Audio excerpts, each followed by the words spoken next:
renewal of mind and reconfiguration of our thoughts that we are able to position ourselves to receive all the blessings that God has set aside for us.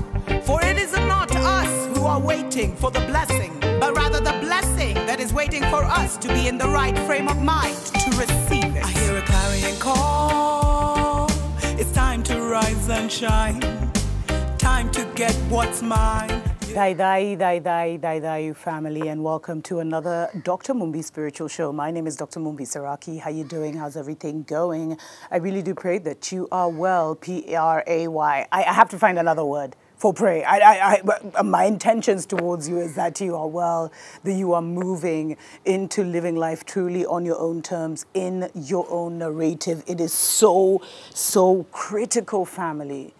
It is so critical, spending time in nature and many other things. You know, I just did a show right now where I was talking about how we need to mind our energy. And I was talking about, you know, and I gave a story. Please watch that show. But I thought it would be important for me to just re-emphasize the importance of calling back your energy daily. And I even came out with my little book here. To just read one or two of the examples I have. You can jot it down, you can do your own research, you can write your own, you know, through meditation and prayer with your spiritual team. But you see, we've moved, family. We're in a less dense reality. You may not feel it. If you're sensitive, you can feel it. But the way you'll feel the less density is the thoughts. Because we're in more of a mental world now. We're on spiritual time. And we've left that density that was, that rigidity that was there. And so things are more fluid.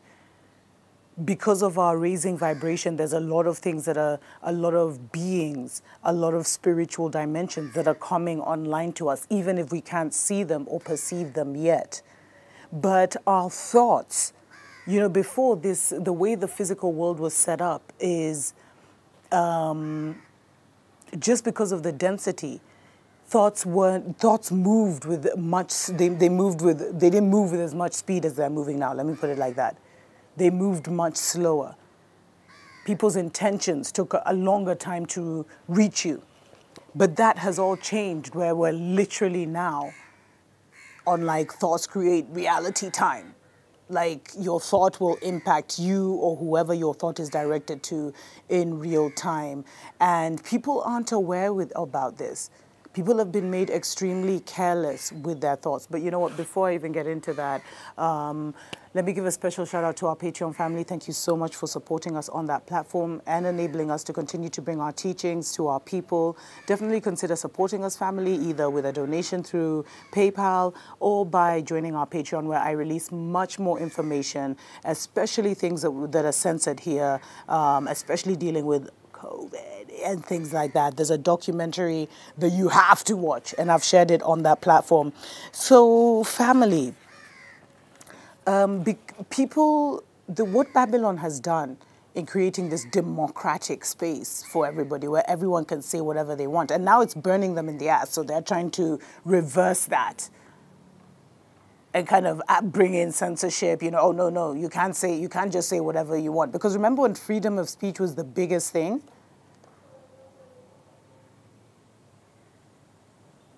Where you're free to say whatever you want, and now the people who came up with that aren't even free to speak. We're more free to speak here in Kenya, for example. Although people still be getting taken out for speaking crazy. Stories for other days. But people are still very careless with their thoughts. They don't have that discipline because people are out of their minds. They have no idea what's going on. Many people have no idea what's really going on. And that's exactly how the powers that be wanted it. They wanted people ignorant. They wanted people like low-level thinking, obsessed with their physical needs and physical wants, so that they can't even entertain spiritual ideas or spiritual aspirations.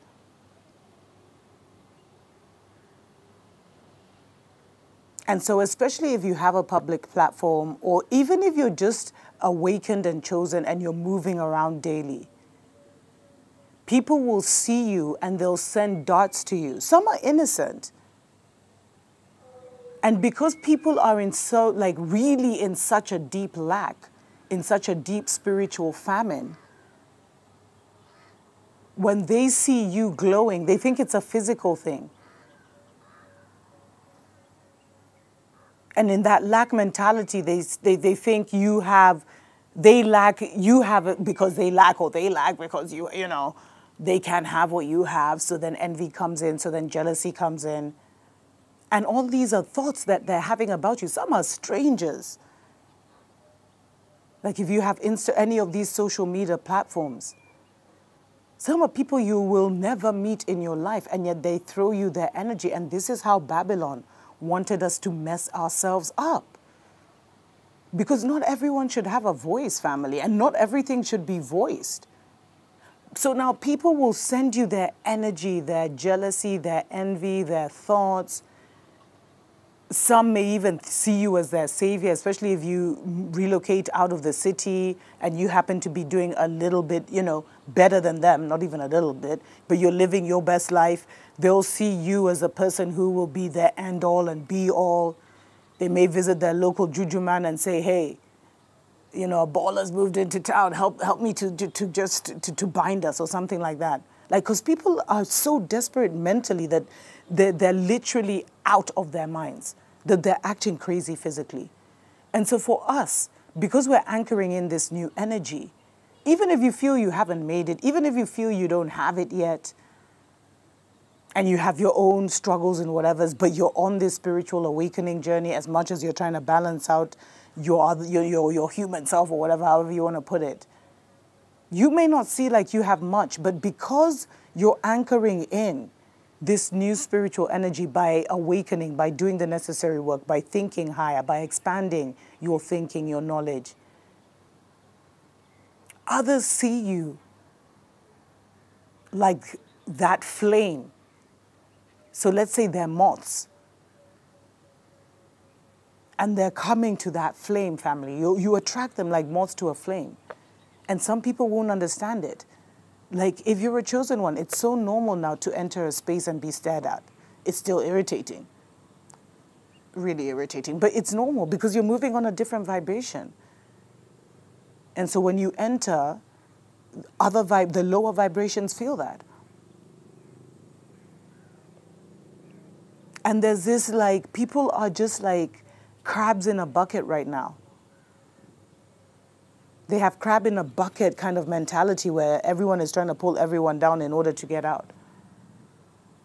And you, who's not even in the bucket anymore, just have to know how to maneuver, because these are people where even if, let's say, even if you're not online or whatever, maybe you go to the town every day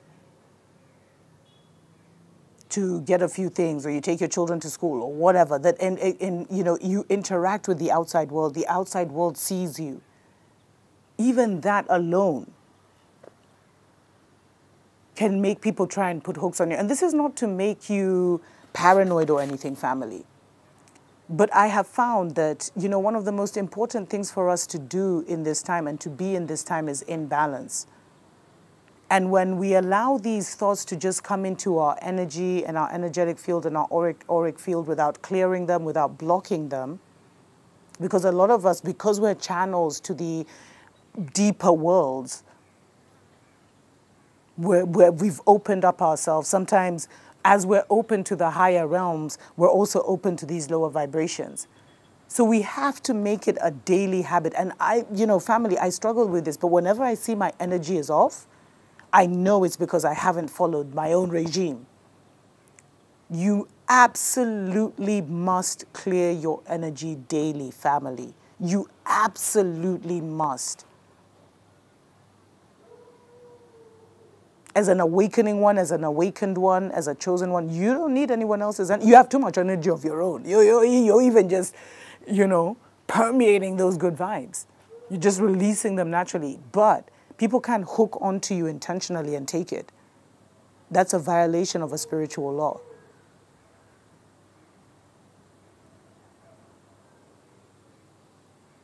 And that's why it's so important for there to be an energy exchange, family.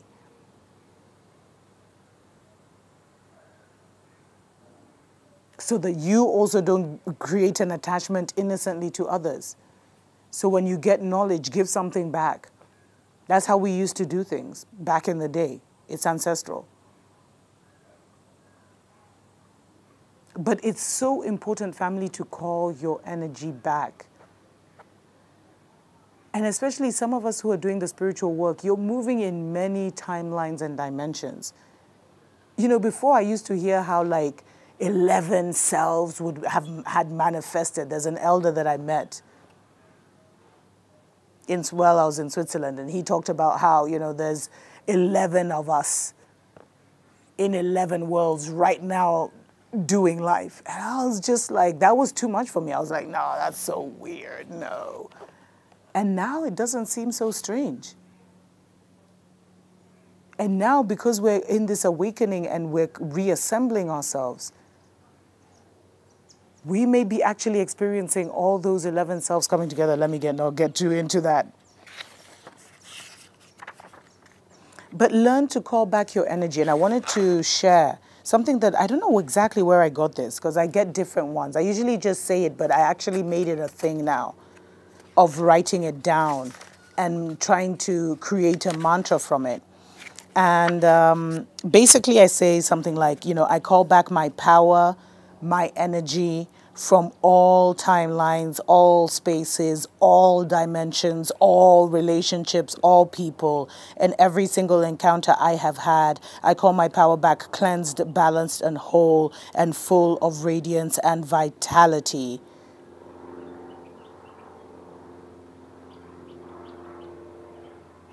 And if you know that you're participating in any kind of like spiritual warfare, or you're having like daily spiritual battles, if you're here to help save the world, to help anchor in this new energy, to be a bridge and a portal to the new reality, to the new earth, then of course there's daily spiritual warfare. The enemy never sleeps. The covens never sleep. The brotherhood is always on it. So in that case, I also add, I return to, you know, I block, dissolve in my life and return the energy back to sender of anyone who has sent me a hex, a curse, voodoo, hoodoo, negative intentions, negative feelings, negative thoughts. I return all of that to sender. I disconnect it from my life. All foreign energy must exit my space now.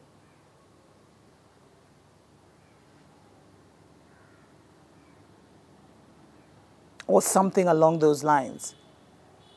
I send every curse back to sender sevenfold. Any obstacle put in my way is removed and placed in as an obstacle in the sender's way. But you have to use your words to do warfare. This is your sword, family.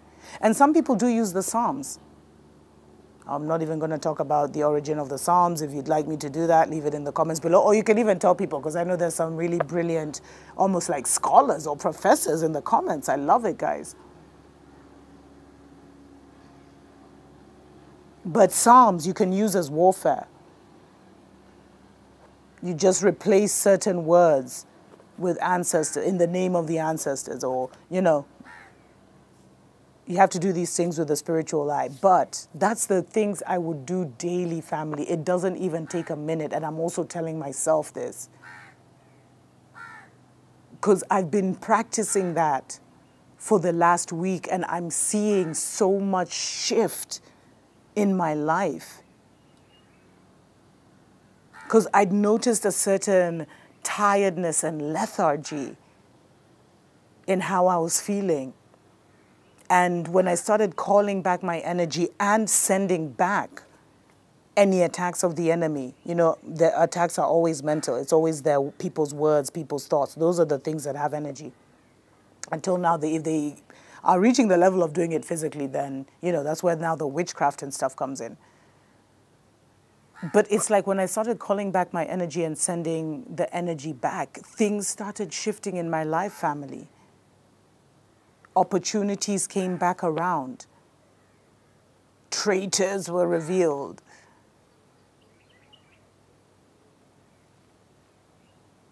And I just noticed, and I wasn't even saying anything specific, but just doing that daily, calling my power back, calling my energy back, and then returning all negativity back to sender.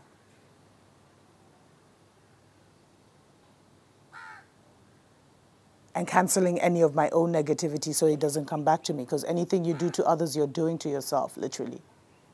So repenting myself for my own negativity, which, you remember, repentance is a change of mind. Make that a daily practice, family, and it will accelerate your spiritual awakening, your spiritual journey. Because so many of us, because we don't have these daily rituals and these daily practices, are spending too much time putting out fires, trying to calm storms in our life, dealing with energy highs and lows. And sometimes it's upgrades, don't get me wrong, where your consciousness is upgrading, and it's a lot because it has to adjust with your body, because your body has to almost be pulled up to that vibration to be able to move at that level, at the same level as your mind story. Let me not get into that. Please, family, definitely consider supporting the channel so that we can expand our programming. We are going to be releasing our very first book.